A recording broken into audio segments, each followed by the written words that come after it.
전차가 부대 정문 앞에 섰습니다. 전쟁이라도 난 걸까요? 아니요. 더 충격적인 이유였습니다.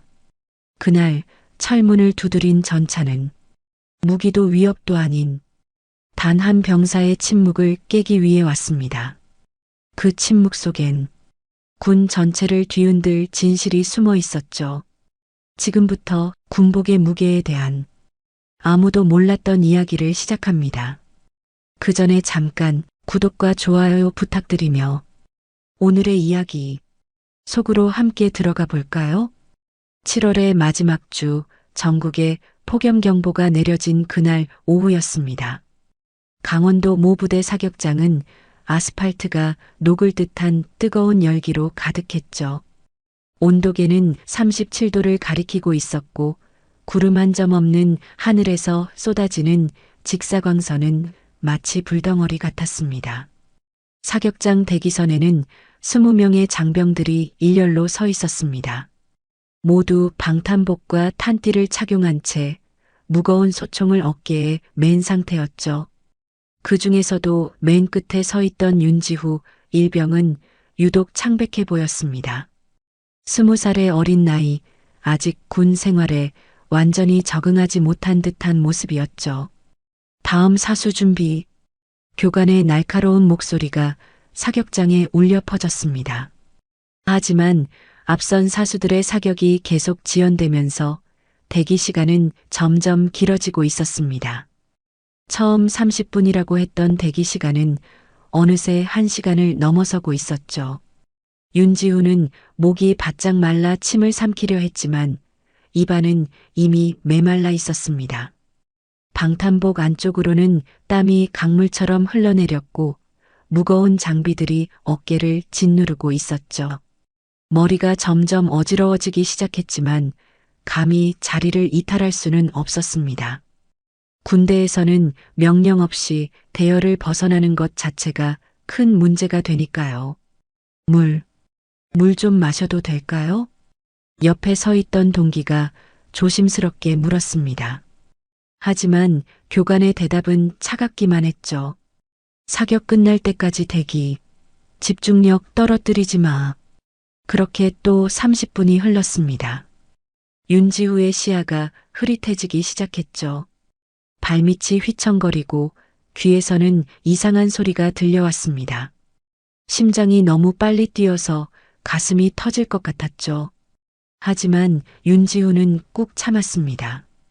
약한 모습을 보일 수 없다는 생각 때문이었어요. 땀방울이 눈에 들어가 따가웠지만 손으로 닦을 수도 없었습니다. 소총을 놓칠 수 없었거든요. 다리는 점점 후들거렸고 호흡도 가빠지기 시작했습니다. 머릿속이 하얗게 변해가는 것을 느꼈지만 윤지우는 이것이 위험한 신호라는 것을 깨닫지 못했죠. 주변 동료들도 비슷한 상황이었습니다. 모두 땀범벅이 되어 있었고 얼굴은 붉게 달아올라 있었어요. 하지만 누구도 먼저 나서서 힘들다고 말하지 못했습니다. 군대에서는 그런 것이 나약함으로 여겨지니까요. 시간이 더 흘러대기 시간이 2시간에 가까워질 무렵 윤지우의 상태는 더욱 악화되었습니다. 시야가 깜빡거리기 시작했고 현실감이 떨어지는 느낌이었죠. 마치 꿈속에 있는 것 같았습니다. 윤지후 일병, 준비됐나? 드디어 윤지후의 차례가 왔습니다. 윤지후는 비틀거리는 다리로 겨우 대답했죠. 예, 준비됐습니다. 목소리는 떨렸지만 윤지우는 최대한 또렷하게 말하려고 노력했습니다. 사로 입구까지는 고작 몇 걸음이었지만 그 거리가 마치 수십 미터처럼 느껴졌어요. 한 걸음, 2걸음 내디딜 때마다 머리가 더욱 어지러워졌습니다. 사로에 진입하려는 바로 그 순간이었습니다. 쿵! 윤지후의 몸이 앞으로 곧게 쓰러졌습니다. 마치 나무가 베어지듯 일직선으로 넘어진 거죠. 소총이 땅에 떨어지는 금소금과 함께 사격장이 순식간에 술렁거리기 시작했습니다. 의무병 어디 있어? 교관이 다급하게 소리쳤습니다. 의무병들이 허겁지겁 달려와서 윤지우를 확인했죠. 윤지우의 얼굴은 새하얗게 질려 있었고 의식을 완전히 잃은 상태였습니다. 체온은 40도를 넘나들고 있었고 맥박은 분당 120회를 초과하고 있었어요. 전형적인 열사병 증상이었습니다. 의무병이 급히 보고했습니다. 중대장님, 이 병사 상태가 심각합니다. 열사병 증상으로 보이는데 즉시 민간병원으로 이송해야 합니다. 하지만 중대장의 반응은 전혀 달랐습니다. 뭔 소리야? 이건 그냥 긴장해서 쓰러진 거야. 요즘 애들이 얼마나 나약한데. 의무실로 옮기고 보고는 단순 실신으로 처리해. 하지만 중대장님, 체온이 40도가 넘고 내가 판단한다고. 괜히 큰 문제 만들지 말고 조용히 처리해. 그렇게 윤지우는 들것에 실려 부대 의무실로 이송되었습니다. 하지만 이 모든 상황을 한 사람이 조용히 지켜보고 있었죠. 바로 윤지우의 후임이자 동료인 이지훈 상병이었습니다. 시간이 지날수록 상황은 더욱 심각해졌습니다. 지우의 생명이 위험할 수도 있는 상황이었지만 부대 내부에서는 이상한 침묵이 흐르고 있었습니다. 마치 이 모든 일을 조용히 덮어버리려는 듯한 분위기였죠. 지휘통제실의 문은 굳게 닫혀 있었습니다. 오후 3시 대대장 김태성 중령은 책상 앞에 앉아 의무관이 작성한 진료 기록을 받아들고 있었습니다. 그의 얼굴은 굳어 있었고 눈썹은 깊게 찌푸려져 있었죠. 에어컨이 돌아가고 있었지만 실내의 공기는 무겁기만 했습니다. 열사병 의심? 김태성 중령이 진료 기록을 보며 날카롭게 물었습니다. 의무관 박준호 대위는 긴장한 표정으로 고개를 끄덕였습니다. 예, 증상을 봤을 때 명백한 열사병으로 보입니다. 즉시 민간병원으로 이송해야 합니다. 김태성 중령은 펜을 들어 진료 기록지에 열사병 의심이라는 단어에 굵은 줄을 그었습니다. 그리고 그 옆에 다른 글씨를 적어 넣었죠. 미쳤어? 열사병이라고 써놓으면 감찰 들어온다. 과도한 긴장에 의한 실신으로 받고 박준호 대위는 당황스러운 표정을 지었습니다. 하지만 중령님, 환자의 상태를 봤을 때 닥쳐. 김태성 중령의 목소리가 지휘통제실에 울려 퍼졌습니다. 너는 의사가 아니라 군인이다. 부대의 명예가 먼저야, 알겠나? 그리고 민간병원은 절대 안 돼. 소문 돌면 사단에서 감찰 나온다고. 김태성 중령은 찬찬히 말했습니다. 그의 목소리에는 확고한 의지가 담겨 있었죠. 부대 의무실에서 치료하고 며칠 지나면 괜찮아질 거야. 신병들이 원래 그래. 정신력이 부족해서 그런 거다. 박준호 대위는 더 이상 말하지 못하고 조용히 고개를 끄덕였습니다. 양심과 명령 사이에서 갈등하고 있었지만 결국 계급의 무게 앞에서 굴복할 수밖에 없었습니다. 윤지우 일병은 의식을 되찾지 못한 채 부대 의무실에 격리되어 있었고 그의 상태는 시간이 지날수록 더욱 심각해지고 있었습니다. 훈련 통제 기록에도 수정 지시가 내려졌습니다. 훈련 통제관 이상훈 중위가 지휘 통제실로 불려왔습니다. 중위, 오늘 훈련 기록 다시 정리해. 김태성 중령이 차갑게 말했습니다. 대기 시간이 2시간이라고? 그건 너무 길어. 40분으로 써. 하지만 실제로는 이상훈 중위가 말하려 했지만 김태성 중령의 시선이 차갑게 그를 제압했습니다. 실제가 뭐가 중요해? 보고서가 중요한 거지. 그리고 기온도 38도가 아니라 28도로 써. 폭염경보 내린 날에 야외 훈련했다고 하면 또 문제되거든. 이상훈 중위는 아무 말도 할 수 없었습니다. 진실을 왜곡하라는 명령이었지만 거부할 수도 없었죠. 그는 마음속으로 윤지후 일병을 생각하며 괴로워했지만 결국 명령에 따를 수밖에 없었습니다. 그리고 이 일은 절대 외부로 새어나가면 안 돼. 특히 윤지후 일병 부모한테는 연락하지 마. 김태성 중령이 덧붙였습니다. 며칠 있다가 깨어나면 그때 가족한테 연락하는 거야. 지금은 불필요한 소동만 일으킬 뿐이다. 의무실에서는 윤지후 일병의 상태가 계속 악화되고 있었습니다. 체온이 40도를 넘나들고 있었고 의식은 여전히 돌아오지 않았습니다. 의무병들은 불안해하고 있었지만 위에서 민간병원 이송을 금지했기 때문에 부대 내에서만 치료할 수밖에 없었죠. 박준호 대위는 몇 번이나 민간병원 이송을 재건의했지만 매번 거부당했습니다. 환자 상태가 심각합니다. 정말로 민간병원으로. 안 된다니까? 부대에서 할 수 있는 모든 치료를 다 해봐. 그래도 안 되면 그때 생각해보자. 누군가는 이 상황이 그냥 조용히 묻히기를 바라고 있었습니다. 폭염 속에서 무리한 훈련을 강행한 것, 적절한 안전조치를 취하지 않은 것, 그리고 사고 발생 후의 은폐 시도까지 모든 것이 조용히 덮어지기를 원했죠. 하지만 그들이 눈치채지 못한 작은 로그 하나가 있었습니다. 부대의 모든 훈련 기록과 의무 기록은 자동으로 국방부 통합 데이터베이스에 전송되도록 되어 있었거든요. 아무리 보고서를 수정하고 은폐하려 해도 초기 입력된 데이터는 이미 시스템에 저장되어 있었습니다.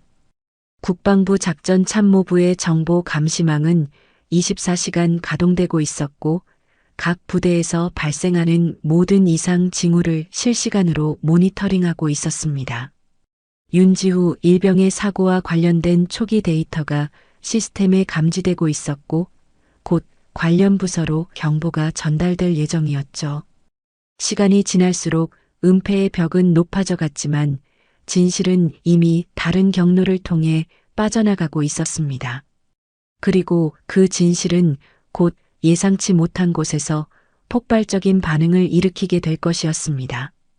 서울 용산구 국방부 청사 지하 3층 작전참모부 상황실의 모니터들이 24시간 깜빡이고 있었습니다. 대부분의 직원들이 퇴근한 상황에서도 각 부대의 실시간 데이터는 계속해서 중앙 서버로 전송되고 있었죠. 그리고 그 데이터 중 하나가 자동 경보 시스템을 작동시켰습니다. 윤영섭 중장은 자택에서 보안 회선으로 도착한 내부 경보 보고서를 확인하고 있었습니다. 53세의 그는 30년 군 생활을 통해 수많은 보고서를 봐왔지만 이번에는 뭔가 달랐습니다. 강원도 모 부대에서 발생한 훈련 중 사고, 의식불명 상태의 병사, 그리고 민간병원 이송 거부까지. 보고서를 읽어 내려가던 윤영섭의 눈이 갑자기 멈췄습니다. 보고서 하단에서 익숙한 이름을 발견한 것이었죠. 윤지후 일병 훈련 중 실신, 현재 의식불명. 민간병원 이송 불허. 열사병 의심 기록 미기재. 순간 윤영섭의 손이 떨렸습니다. 윤지후, 그것은 다름 아닌 자신의 아들 이름이었습니다.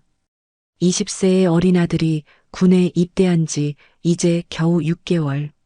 건강하고 성실한 아이였는데 지금 의식불명 상태로 누워 있다는 것이었죠.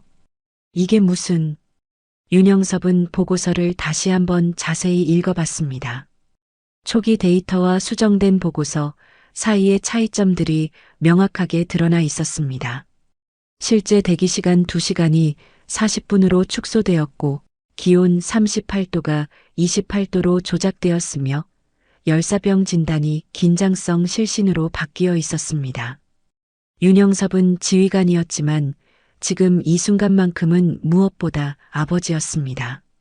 30년간 군인으로 살아오면서 늘 군의 명예와 규율을 최우선으로 생각했던 그였지만 자신의 아들이 위험에 처한 상황에서는 그 모든 것들이 무의미하게 느껴졌습니다. 그는 즉시 차를 몰고 경기도 외곽에 있는 어머니 강말순 여사의 집으로 향했습니다. 새벽 3시에 고속도로는 텅 비어 있었고 윤영섭의 마음은 조급함으로 가득했습니다. 평소라면 1시간 거리를 40분 만에 달려갔죠. 강말순 여사의 집 앞에 도착한 윤영섭은 서둘러 차에서 내렸습니다. 76세의 어머니는 이미 깨어 있었습니다. 마치 무슨 일이 일어날 것을 예감했다는 듯이 말이죠. 형섭아, 무슨 일이야? 강말순 여사가 아들의 급박한 표정을 보며 물었습니다. 엄마, 지우가 훈련 중에 쓰러졌어요. 의식불명 상태인데. 윤영섭의 목소리가 떨렸습니다. 근데 이걸 묻으려고 해요. 민간병원도 안 보내고 보고서도 조작하고. 제가 중장이지만 이건 제 권한으로는 어쩔 수 없는 일이에요. 강말순 여사는 조용히 윤영섭의 말을 들었습니다. 6.25 참전 여군 장교, 예비역 대령. 젊은 시절 전쟁터에서 수많은 생사의 갈림길을 경험했던 그녀였습니다. 전쟁 중에도 포기하지 않았던 그 강인함이 지금도 그대로 남아 있었죠. 그래서 전차가 필요한 거구나. 강말순 여사가 차분하게 말했습니다. 윤영섭은 어머니의 의도를 즉시 이해했습니다. 때로는 정당한 권력의 행사만으로는 부족할 때가 있고 그럴 때는 더 강력한 메시지가 필요하다는 것을 말이죠. 강말순 여사는 오래전 접어둔 군복과 계급장이 든 상자를 꺼냈습니다. 30년 전에 전역할 때 마지막으로 입었던 군복이었죠. 시간이 많이 지났지만 여전히 단정하게 보관되어 있었습니다. 군복은 권력이 아니라 책임이라는 걸 보여주자꾸나. 두 사람은 함께 준비를 시작했습니다. 윤영섭은 정복을 차려입었고 강말순 여사도 예비역 대령 군복을 꺼내 입었습니다. 그리고 가장 중요한 것, 전차를 준비해야 했죠. 윤영섭은 작전 참모부의 권한을 이용해 인근 기계화사단에 전차 한 대의 임시 운용을 요청했습니다. 이유를 물어보면 뭐라고 하시겠습니까? 기계화사단 당직사관이 조심스럽게 물었습니다. 훈련용이라고 해. 자세한 건 나중에 설명하겠다. 윤영섭의 목소리에는 단호함이 담겨 있었습니다. 새벽이 밝아오면서 K1, A1 전차 한 대가 준비되었습니다. 강말순 여사는 전차 조종을 직접 배운 적은 없었지만 전쟁 중에 각종 군용 장비를 다뤘던 경험이 있었습니다. 그리고 무엇보다 손자를 구하겠다는 의지가 불타고 있었죠. 오전 9시 강원도 모사단 예하부대의 정문 앞이 술렁이기 시작했습니다. 평소라면 조용한 아침 시간이었지만 오늘은 달랐습니다. 멀리서부터 들려오는 특이한 엔진 소리에 초병들이 경계 태세를 취했죠. 그 소리는 점점 가까워지고 있었습니다. 먼지를 일으키며 K1, A1 전차 한 대가 천천히 부대 정문으로 접근했습니다. 47톤의 철강 덩어리가 만들어내는 위압감은 상상을 초월했죠. 전차의 무한 궤도가 아스팔트를 짓누르며 내는 소리가 부대 전체에 울려 퍼졌습니다. 초병들은 이런 상황을 본 적이 없어서 당황하고 있었습니다. 전차 뒤를 따라 검정색 군용 SUV 한 대가 정차했습니다. 부대 내부에서는 급히 간부들이 뛰어나왔습니다. 중대장 박민수 소령, 대대장 김태성 중령까지 모두 정문으로 달려왔죠. 이게 대체 무슨 상황이야? 김태성 중령이 당황한 표정으로 중얼거렸습니다. 전차 해치가 천천히 열렸습니다. 그리고 그 안에서 군복을 입은 강말순 대령이 모습을 드러냈습니다. 76세의 나이에도 불구하고 그녀의 모습은 당당했습니다. 예비역 대령 계급장이 선명하게 빛나고 있었고 30년 전의 군복이지만 여전히 위엄을 잃지 않고 있었죠. SUV의 문이 열리자 정복 차림의 윤영섭 중장이 내렸습니다. 그의 어깨 위에 달린 세 개의 별이 아침 햇살에 묵직하게 빛났습니다. 53세 현직 중장의 위엄과 아버지로서의 분노가 동시에 느껴졌죠. 부대 간부들은 순간 얼어붙었습니다. 초병 김상우 일병은 완전히 얼어붙은 채로 서 있었습니다. 군 생활 6개월 동안 이런 상황은 처음이었거든요. 전차를 타고 온 예비역 대령과 현직 중장이라니 이런 일이 실제로 가능한 것인지도 의문이었습니다. 하지만 현실이었죠. 윤영섭 중장은 조용히 신분증을 꺼내 초병에게 건넸습니다. 윤지후 일병의 아버지이자 국방부 작전참모부 소속 현직 중장입니다. 그의 목소리는 차분했지만 강력한 위력을 담고 있었습니다. 보고는 없었고 민간병원도 거부됐다더군요. 그래서 우리가 직접 왔습니다. 김태성 중령을 비롯한 지휘관들의 얼굴이 하얗게 질렸습니다. 어제까지만 해도 완벽하게 은폐했다고 생각했던 일이 이렇게 들통이 날 줄은 꿈에도 몰랐거든요. 더욱이 환자의 아버지가 현직 중장이라는 사실은 상상도 못했던 일이었습니다. 중장님, 김태성 중령이 떨리는 목소리로 말했습니다. 이게 무슨 일인지 모르겠다고? 윤영섭 중장의 목소리에 차가운 분노가 섞여 있었습니다. 내 아들이 의식불명 상태로 누워 있는데 보고도 없었고 가족에게 연락도 없었습니다. 강말순 여사도 전차에서 완전히 내려 윤영섭 중장 옆에 섰습니다. 예비역 대령의 위엄이 여전히 살아있었죠. 젊은 시절 전쟁터에서도 이런 식으로 부하를 버리지는 않았는데 그녀의 목소리는 조용했지만 날카로웠습니다. 부대 내부에서는 병사들이 몰려와 구경하고 있었습니다. 전차를 타고 온 할머니와 중장님이라는 소문이 삽시간에 퍼졌거든요. 평생 한번 보기 힘든 광경이었죠. 누군가는 휴대폰으로 사진을 찍으려다가 간부에게 제지당하기도 했습니다. 지금 즉시 윤지후 일병을 만나겠습니다. 윤영섭 중장이 단호하게 말했습니다. 그리고 사고 경위와 현재까지의 조치 사항에 대한 모든 자료를 준비하세요. 30분 안에 말입니다. 그의 명령에는 거부할 수 없는 힘이 있었습니다. 김태성 중령은 더 이상 버틸 수 없었습니다. 예, 알겠습니다. 즉시 준비하겠습니다. 그는 다급하게 부관에게 지시를 내렸습니다. 모든 관련 자료를 수집하고 의무실로 안내할 준비를 하라고 말이죠. 정문은 조용히 열렸습니다. 전차와 SUV는 정식 통과 절차 없이 기지 안으로 들어섰습니다. 아무도 감히 막을 수 없었거든요. 현직 중장과 예비역 대령이 함께 온 상황에서 누가 감히 제지할 수 있겠습니까? 부대 내부로 들어온 전차는 천천히 의무실 방향으로 이동했습니다. 병사들은 모두 길가에 서서 경례를 했고 간부들은 긴장한 표정으로 뒤따랐습니다. 평화로웠던 부대가 순식간에 비상 상황으로 바뀌었죠. 강말순 여사는 전차에서 내리면서 주변을 둘러봤습니다. 30년 전 자신이 복무했던 부대와 비슷한 모습이었지만 뭔가 달랐습니다. 그때보다 시설은 좋아졌지만 정신은 오히려 후퇴한 것 같았거든요. 요즘 군대는 참 이상하구나. 그녀가 작은 목소리로 중얼거렸습니다.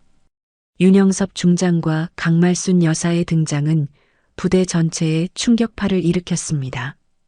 어제까지만 해도 완벽하게 은폐됐다고 생각했던 사건이 이렇게 대규모로 드러날 줄은 아무도 예상하지 못했거든요. 그리고 이것은 단지 시작에 불과했습니다. 의무실에 도착한 윤영섭 중장과 강말순 여사는 즉시 윤지후 일병의 상태를 확인했습니다. 침대에 누워있는 아들의 모습을 본 윤영섭은 주먹을 꽉 쥐었습니다. 20세 아들의 얼굴은 창백했고 이마에는 식은 땀이 맺혀 있었죠. 의식은 여전히 돌아오지 않은 상태였습니다. 체온이 39도를 계속 넘나들고 있습니다. 의무병 이지훈 상병이 조심스럽게 보고했습니다. 어제부터 계속 이 상태인데 민간병원 이송 지시가 없어서 그의 목소리는 떨리고 있었습니다. 환자를 제대로 치료하지 못하는 것에 대한 죄책감 때문이었죠. 강말순 여사는 손자의 이마에 손을 얹어봤습니다. 이 정도면 뇌손상까지 올 수 있는 상태구나. 6.25 전쟁 중 의무부대에서 근무했던 경험이 있던 그녀는 열사병의 위험성을 잘 알고 있었습니다. 당장 민간병원으로 옮겨야 해. 윤영섭 중장은 의무관 박준호 대위를 불렀습니다. 지금까지 어떤 치료를 했나? 기본적인 해열 처치와 수액 공급을 했습니다만 박준호 대위는 말을 잇지 못했습니다. 사실 부대 의무실의 장비로는 한계가 있었거든요. 왜 민간병원으로 안 보냈나? 윤영섭 중장의 질문에 박준호 대위는 고개를 숙였습니다. 대대장님 지시로. 대대장 지시? 윤영섭의 목소리에 분노가 섞였습니다. 환자 생명보다 부대 체면이 더 중요하다는 거냐? 한편 지휘통제실과 훈련통제본부에서는 급하게 자료를 정리하고 있었습니다. 어제까지 조작했던 모든 기록들을 다시 원래대로 복구해야 했거든요. 하지만 이미 늦었습니다. 윤영섭 중장은 국방부 시스템을 통해 원본 데이터를 모두 확인할 수 있었으니까요. 실제 대기시간 2시간, 기록상 40분? 윤영섭이 훈련 기록을 보며 차갑게 물었습니다. 실제 기온 38도, 기록상 28도? 이게 뭔가? 이상훈 중위는 대답할 수 없었습니다.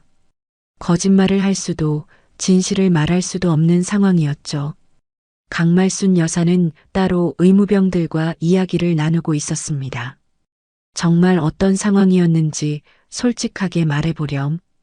그녀의 부드러우면서도 권위 있는 목소리에 의무병들은 진실을 털어놓기 시작했습니다.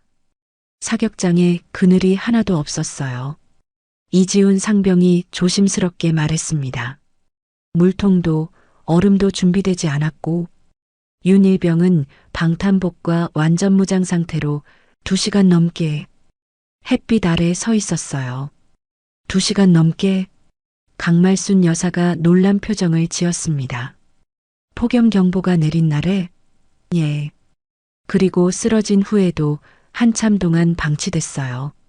간부들이 정신력 부족한 애 하나 빠졌다고 했거든요. 윤영섭 중장은 즉시 국방부 감찰실에 연락을 취했습니다. 즉시 감찰반을 파견하십시오. 강원도 모 부대에서 중대한 사안이 발생했습니다. 그의 목소리는 단호했습니다. 현직 중장으로서 공식 감찰을 요청합니다. 김태성 중령은 완전히 패닉 상태에 빠졌습니다. 어제까지만 해도 완벽하게 무마시킬 수 있다고 생각했던 일이 이렇게 커질 줄은 몰랐거든요. 더욱이 환자의 아버지가 현직 중장이라는 사실은 상상도 못했던 일이었습니다. 중령, 이런 일이 있을 줄 알았다면. 박민수 소령이 변명하려 했지만 김태성 중령은 그를 제지했습니다. 닥쳐. 지금 변명할 때가 아니야. 어떻게 수습할지 생각해봐. 당일 오후 2시 국방부 감찰반이 부대에 도착했습니다. 감찰관 정태성 준장을 비롯해 5명의 감찰팀이 헬리콥터로 급파된 것이었죠. 윤영섭 중장님의 공식 감찰 요청에 따라왔습니다. 관련자 전원 대기시키십시오. 감찰반은 즉시 조사에 착수했습니다. 훈련 기록, 의무 기록, 당시 상황을 목격한 병사들의 증언까지 모든 것을 수집하기 시작했죠. 조작된 기록들과 원본 데이터 사이의 차이점들이 명확하게 드러나기 시작했습니다. 원본 시스템 로그를 보니 모든 조작 흔적이 남아있네요. 감찰관이 냉정하게 말했습니다. 언제, 누가, 어떤 내용을 수정했는지 다 기록되어 있습니다. 디지털 시대에 완벽한 은폐는 불가능했던 것이죠. 이지훈 상병은 더 이상 참을 수 없었습니다. 그는 머뭇거리다가 용기를 내어 진실을 말하기 시작했습니다. 윤일병. 그늘도 없이 무장 상태로 2시간 넘게 있었습니다. 얼음도 물도 없었고요. 그리고 간부는 뭐라고 했나? 감찰관이 물었습니다.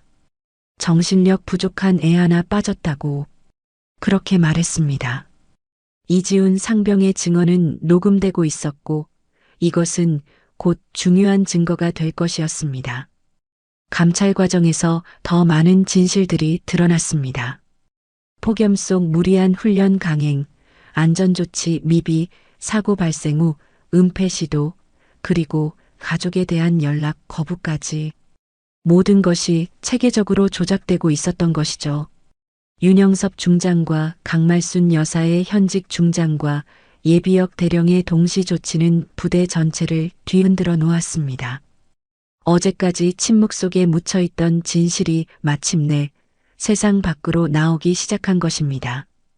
그리고 이제 책임자들은 그에 따른 대가를 치러야 할 시간이 다가오고 있었습니다. 감찰이 시작된 지 이틀 후 모든 진실이 낱낱이 드러났습니다. 국방부 감찰반의 정밀 조사 결과 이번 사건은 단순한 실수가 아니라 체계적인 은폐 시도였다는 것이 명백해졌죠.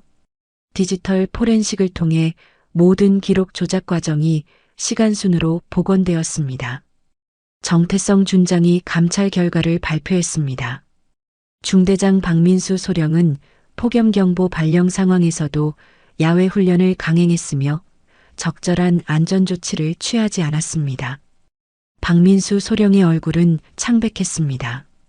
20년 군 생활이 이렇게 끝날 줄은 몰랐거든요. 대대장 김태성 중령은 사고 발생 후 상급 부대로의 보고를 누락시켰으며 가족에 대한 연락을 금지했습니다. 감찰관의 목소리는 차가웠습니다. 또한 훈련 기록과 의무 기록 조작을 직접 지시했습니다. 김태성 중령은 아무 말도 할 수 없었습니다. 증거가 너무 명확했거든요. 시스템 로그에는 그가 언제 어떤 내용을 수정 지시했는지까지 상세히 기록되어 있었습니다. 디지털 시대에 완벽한 은폐란 존재하지 않았던 것이죠. 의무관 박준호 대위는 의학적 판단보다 상급자 지시를 우선시하여 환자 치료에 적절한 조치를 취하지 않았습니다. 감찰관이 계속 읽어내려갔습니다. 열사병 진단을 긴장성 실신으로 조작하여 진료 기록에 허위 기재했습니다. 박준호 대위는 고개를 푹 숙이고 있었습니다. 의사로서 환자를 최우선으로 생각해야 했는데 조직 논리에 굴복했던 자신이 부끄러웠습니다. 변명의 여지가 없습니다. 라고 그가 작은 목소리로 중얼거렸죠. 감찰 결과에 따라 군은 공식적인 징계 조치를 발표했습니다. 박민수 소령에게는 정직 3개월과 보직 해임이 내려졌습니다. 25년 군 생활에서 처음 받는 중징계였죠. 그의 진급 가능성은 사실상 사라졌습니다. 김태성 중령에게는 더욱 무거운 처벌이 내려졌습니다. 정직 6개월과 대대장 보직 즉시 해임, 그리고 예편 권고 조치였습니다. 30년 군 생활의 마지막이 이렇게 끝나게 된 것이죠. 모든 것을 잃었다는 것이 그의 솔직한 심정이었습니다. 박준호 대위에게는 가장 엄중한 처벌이 기다리고 있었습니다. 의료진으로서 환자 치료를 방해하고 의료 기록을 조작한 것은 용서받을 수 없는 행위였거든요. 징계위원회는 그에게 중징계 후 전역 조치를 내렸습니다. 의료진이 환자보다 조직을 우선시하는 것은 있을 수 없는 일입니다. 징계위원장이 엄중하게 말했습니다. 특히 생명이 위험한 상황에서 적절한 치료를 지연시킨 것은 의료인 윤리에 정면으로 위배되는 행위입니다. 부대 전체에는 군기 위반 경고 조치가 내려졌습니다. 기록 은폐 행위에 대한 강력한 경고였죠. 앞으로 유사한 사례가 발생할 경우 더욱 엄중한 처벌이 따를 것이라는 메시지였습니다. 이 모든 과정을 지켜본 병사들은 충격에 빠졌습니다. 평소 절대적 권위로 여겨지던 간부들이 이렇게 처벌받는 모습을 본 것은 처음이었거든요. 특히 이지훈 상병은 자신의 증언이 이렇게 큰 변화를 가져올 줄은 몰랐다고 했습니다. 윤영섭 중장은 군 공식 브리핑에서 이번 사건에 대해 발표했습니다. 이번 사건은 단순한 훈련 중 실신이 아닙니다. 침묵과 은폐가 만들어낸 병사의 위기였습니다. 그의 목소리에는 확고한 의지가 담겨 있었죠. 우리 군은 더 이상 잘못된 일을 침묵으로 덮지 않겠습니다. 윤영섭이 계속 말했습니다. 군복은 진실을 숨기는 갑옷이 아니라 진실을 보호하는 방패여야 합니다. 앞으로 유사한 사례가 발생하지 않도록 제도적 개선을 추진하겠습니다. 강말순 여사도 언론과의 인터뷰에서 소감을 밝혔습니다. 손자 한 명을 구하기 위해 전차를 끌고 왔지만 결국 우리가 구한 건 군의 정신이었습니다. 76세 할머니의 이 한마디는 많은 사람들에게 깊은 감동을 주었죠. 부대 내부에서는 대대적인 개혁 작업이 시작되었습니다. 폭염기 훈련 안전 수칙이 새롭게 마련되었고 사고 발생 시 즉시 보고 체계가 구축되었습니다. 또한 의료진의 독립적 판단권이 보장되도록 규정이 개정되었죠. 이제야 제대로 된 군대가 되는 것 같습니다. 한 병사가 조용히 말했습니다. 진실을 말하는 것이 더 이상 두렵지 않은 환경이 만들어지고 있었거든요. 침묵의 문화가 조금씩 변화하기 시작한 것입니다. 새 간부의 군복 탈의식은 조용히 진행되었습니다. 화려했던 계급장들이 하나씩 떨어져 나갔고 그들의 군 생활은 치욕적인 기록과 함께 막을 내렸습니다. 반면 진실을 말한 의무병들과 증언한 병사들은 오히려 존경을 받게 되었죠. 옷을 벗은 자들과 옷을 지킨 자들 사이의 경계가 명확해진 순간이었습니다. 군복의 진정한 의미가 무엇인지를 모든 사람들이 깨닫게 된 사건이었죠. 징계 조치가 내려진 지 이틀 후 서울대병원 중환자실에서 기적 같은 일이 일어났습니다. 윤지후 일병이 천천히 눈을 뜬 것이죠. 3일간 의식불명 상태로 누워있던 그가 마침내 깨어난 순간이었습니다. 의료진들도 안도의 한숨을 내쉬었습니다. 윤지후가 처음 본 것은 자신을 내려다보고 있는 두 사람이었습니다. 하나는 군복을 입은 할머니 강말순 여사였고 다른 하나는 정복 차림의 아버지 윤영섭 중장이었습니다. 두 사람 모두 눈시울이 붉어져 있었죠. 지후야, 할머니가 왔다. 강말순 여사의 목소리가 떨렸습니다. 76세의 할머니가 손자를 위해 전차까지 끌고 온 일이 이제는 전국적으로 알려진 상황이었습니다. 그녀의 손이 지후의 이마를 부드럽게 어루만졌죠. 할머니, 아빠, 지후의 목소리는 갈라져 있었습니다. 며칠간 의식을 잃고 있었던 탓에 목이 마르고 쉰 소리가 났죠. 하지만 그 목소리를 듣는 순간 윤영섭과 강말순 여사는 마음속 깊은 곳에서 안도감이 밀려왔습니다. 많이 아팠지? 윤영섭이 아들의 손을 잡으며 조심스럽게 물었습니다. 평소라면 엄격한 아버지였지만 지금은 그저 걱정 많은 아빠일 뿐이었습니다. 괜찮다. 이제 다 괜찮아졌어. 지우는 천천히 주변을 둘러봤습니다. 부대 의무실이 아니라 제대로 된 병원이었습니다. 최신 의료 장비들이 갖춰져 있었고 간호사들이 전문적인 치료를 해주고 있었죠. 여기는 어디예요? 서울대병원이야. 내가 쓰러진 후에 급히 옮긴 거다. 윤영섭은 조용히 아들에게 그동안 있었던 일을 설명해 주었습니다. 부대에서 사고를 은폐하려 했던 것, 할머니와 함께 전차를 끌고 간 것, 그리고 관련자들이 모두 처벌받은 것까지. 지우는 놀란 표정으로 이야기를 들었습니다. 아빠가 전차를 끌고 오셨다고요? 지우가 믿기지 않는다는 표정으로 물었습니다. 할머니가 직접 운전하셨어. 윤영섭이 웃으며 대답했습니다. 76세의 전차 운전은 쉬운 일이 아니었는데 손자를 위해서라면 뭐든 할 수 있다고 하시더라. 강말순 여사가 지우의 손을 꼭 잡았습니다. 지우야, 넌 잘못한 게 하나도 없다. 폭염 속에서 2시간 넘게 완전 무장으로 서 있었으면 누구든 쓰러질 수밖에 없어.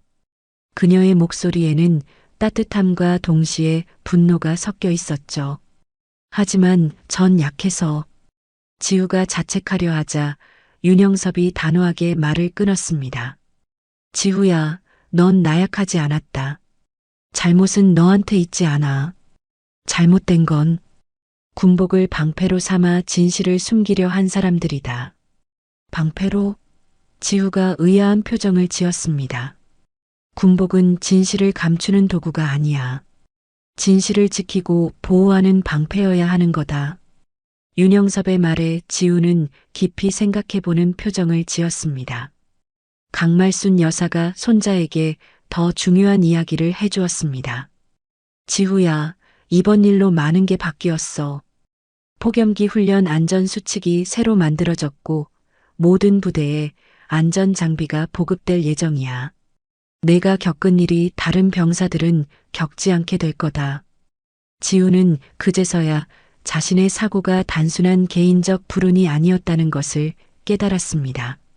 시스템의 문제였고 그 문제가 이제 개선되고 있다는 것을 알게 된 거죠. 그럼 제가 쓰러진 게 의미가 있었다는 건가요? 그래, 큰 의미가 있었어. 윤영섭이 확신에 찬 목소리로 대답했습니다. 내가 쓰러짐으로써 잘못된 시스템이 드러났고 그것이 바뀌게 됐어.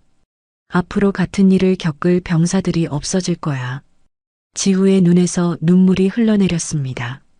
하지만 그것은 슬픔의 눈물이 아니었습니다. 자신의 고통이 헛되지 않았다는 안도감, 그리고 뭔가 더 큰 일에 기여했다는 뿌듯함이 섞인 눈물이었죠. 저 다시 군복 입고 싶어요. 지우가 갑자기 말했습니다. 윤영섭과 강말순 여사는 놀란 표정을 지었습니다. 이런 일을 겪고도 다시 군복을 입겠다고? 나도 바꾸고 싶어요. 다른 병사들이 저 같은 일을 당하지 않도록. 정말이니? 강말순 여사가 물었습니다. 네, 정말이에요. 이번 일로 깨달았어요. 군복은 그냥 입는 옷이 아니라 책임감을 입는 거라는 걸. 지우의 목소리에는 확신이 담겨 있었습니다.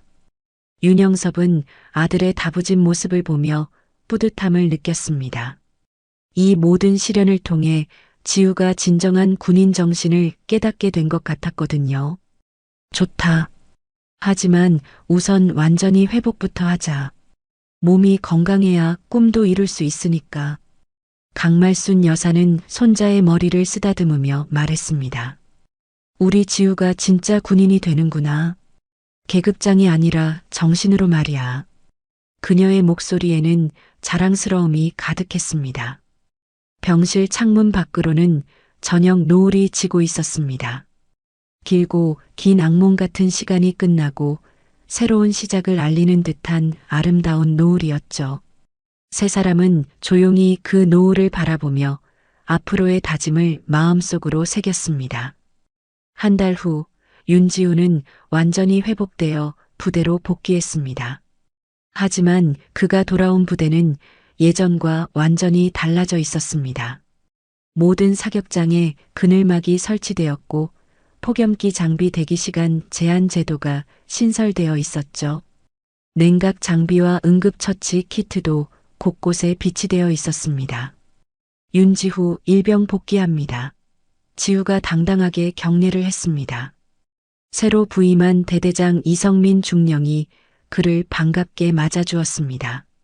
잘 왔다. 이제 몸은 괜찮나? 예, 완전히 회복했습니다. 지우의 목소리에는 이전과 다른 확신이 담겨 있었습니다. 부대 분위기도 많이 바뀌어 있었습니다. 병사들이 자유롭게 의견을 표현할 수 있는 환경이 조성되었고, 안전에 관련된 문제는 누구든지 즉시 보고할 수 있게 되었죠.